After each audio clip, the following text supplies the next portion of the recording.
Grade 4 Jadavpur university শুরু করেছি, আর আমরা যাবো পার্ক সার্কাস অব্দি। সবই মূলত কি নিয়ে আন্দোলন? এই আন্দোলনটা নিয়ে হচ্ছে কর্ণাটকা গভর্নমেন্টকে যে রিসেন্টলি যে হিজাব রোডটা হচ্ছে, যেখানে মুসলিম মহিলাদের হিজাব পরে ঢুকতে দিচ্ছে না ক্লাসরুমে, ওদের শিক্ষাটা ওদেরকে ডিনাই করা হচ্ছে, ওটা নিয়ে আমাদের প্রতিবাদ। কারণ কি, মহিলাদের আমাদের যা ইচ্ছাটা আমাদের নিজেদের চয়েস হওয়া উচিত, কি পরে আমরা শিক্ষা লাভ করব, তো ওটার জন্য আমরা প্রতিবাদ করছি।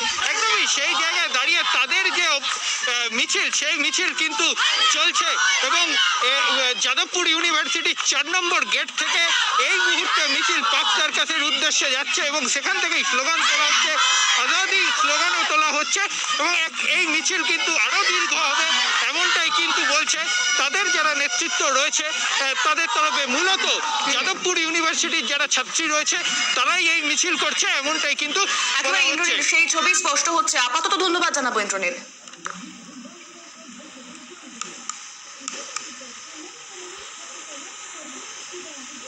কর্ণাটকের রাজ ঠিক এভাবেই পড়ছে।